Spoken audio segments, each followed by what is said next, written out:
Hey, what's going on YouTube out there? First of all, if you guys would hit the like and subscribe, I'd much appreciate it.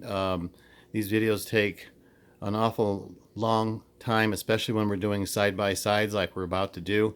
So much appreciated as usual, and thanks for being such a great community out there. And with that said, we're going to get on with it. I'm going to have this clip up here on purpose because I want you guys to check it out. And we're going to basically show it this particular clip, and I'm going to switch it to the Panasonic next. We have the Sony X700 versus the Panasonic 420, UB420, and this is the battle of the budget players. And when I'll show the actual players when the video is done and I'm done doing the experimentation, because most people want to see exactly what's going on up front first instead of just looking at the players, because the players are just normal budget players. There's nothing fancy about them at all. But with that said, let's get on with it. With this particular scene, we have a little bit of brights on the white, in their white there, and it's kind of like the sun's hitting and exposing real high, and then we have like a dark jacket, and he's got the little white on the collar there. So pay attention to that. I'll switch it this exact same frame to the Panasonic next. Okay, and this is the Panasonic. And by the way, they're both set up exactly the same way. I didn't go through the settings this time. I figure I've done enough of these where I could earn everybody's trust out there to not gimp the settings for you, so you could take a look at the differences in the picture quality.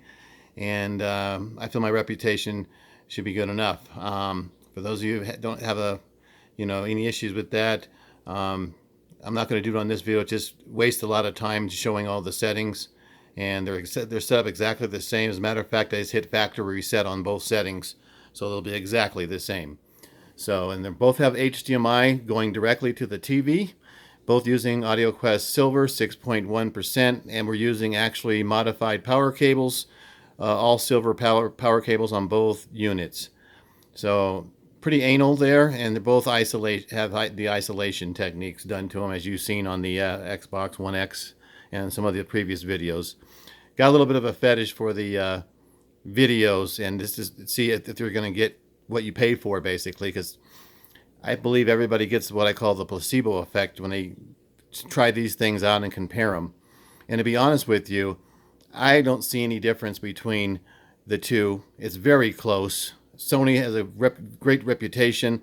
This particular player does not. However, no one's ever complained about the picture quality. It's just usually the bugs that are within the unit, like maybe cutting off or something. But in all honesty, when I updated mine, I haven't had a problem since day one. So this is the Panasonic here, however, like I mentioned. And we'll get on to another clip here, because right now I don't see any difference.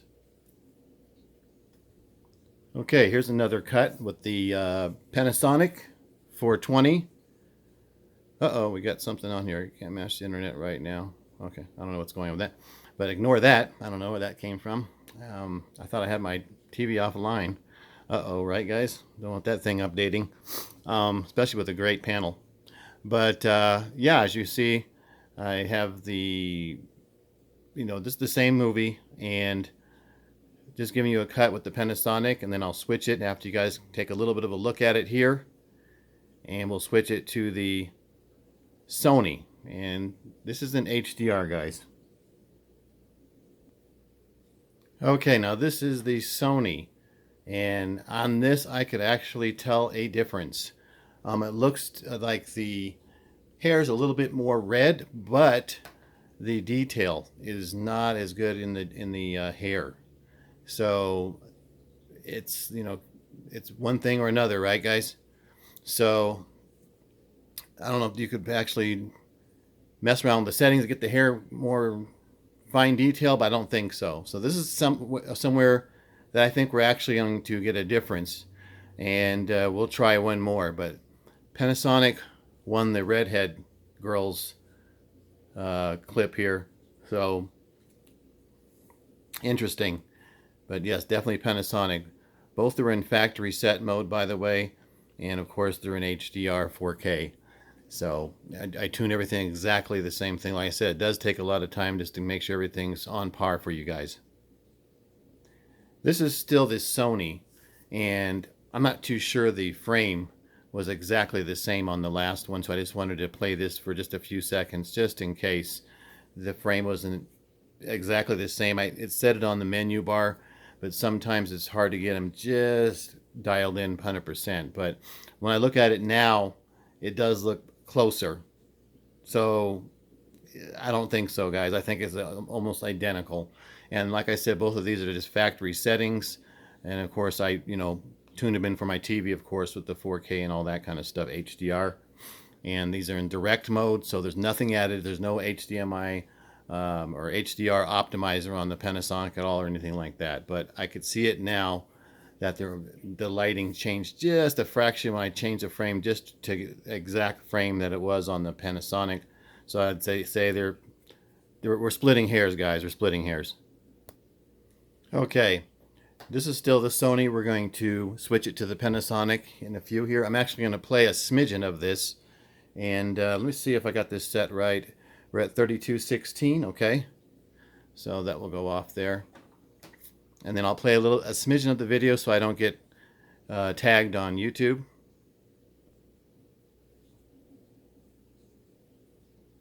If I can find the play button there. I know if Abe were alive, he would have told me you were coming. Shall we take our tea outside? Sorry about the lines going across. This camera started acting up recently, Before so he died, he told me to find you. There was something he wanted me to know. we'll cut it there. He said you could... And we have the Panasonic 420. If I was to be a betting man, I'd say the Panasonic's slightly better. This is not the ideal situation to do it. As far as panel to panel, we'd have to have two separate TVs, the exact same TV, the exact same setting, both calibrated. That would be ideal. This is the best way I could provide for you guys to get it done. And we'll play a little bit of this video as well. You guys can make the decision. One thing I've found with the Panasonic when I did it against my 9000 is the video is exactly the same. They both have the same chips, the HCX. They both have the optimizer, the whole 9 yards. The only difference was in the sound quality of the Panasonic 9000 was a lot better if you're using the analog outputs. If you're not using the analog outputs, then no, it's not.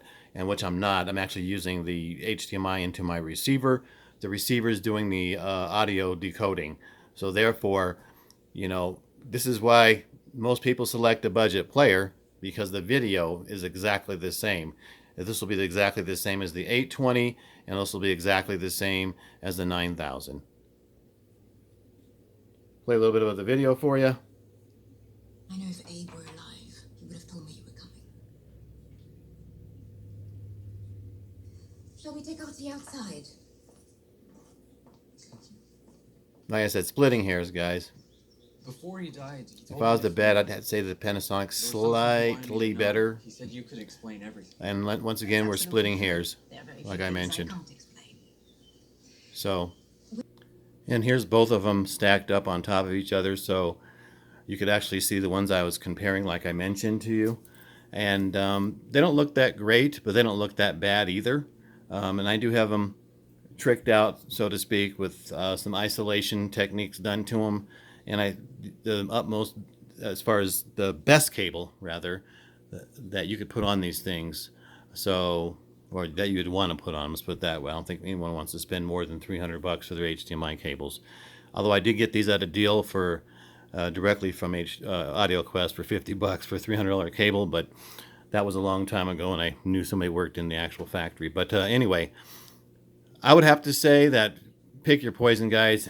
I would go with the MK2 Sony because it does play Dolby Vision and it does play HDR, where the Panasonic does not. Panasonic has, the HDMI optimizer. If you want to tweak it out better, now with the optimizer, it is going to look better. I'm going to tell you that right now. So if you could live like you have a Samsung TV set and you can live without the Dolby Vision, definitely the Panasonic. If you need the Dolby Vision, I wouldn't get this exact player. I'd probably get the next step up, which is the Mark II 8000. That's the X800 Mark II. There we go. And that has the Dolby Vision as well. But either way, you can't. It's basically splitting hairs once again. Or you could just go with the 820 if you want to spend $400. It's on sale right now for the Panasonic, and you get Dolby Vision and the HDR and all the bells and whistles. A little bit better looks and cosmetics. You don't get the build quality of the 9000, which I have, but you will get the picture quality on all three Panasonics will be the same. I compared this to my 9000 and I was just like wasting my time. I could not see a difference at all. If there is a difference between the Sony and the Panasonic, maybe a hair better on the Panasonic, maybe, but it's close, guys. You guys have a good one out there. Don't forget to hit like and subscribe. Thanks for letting me present this to you, and be nice in the comments. Later, guys.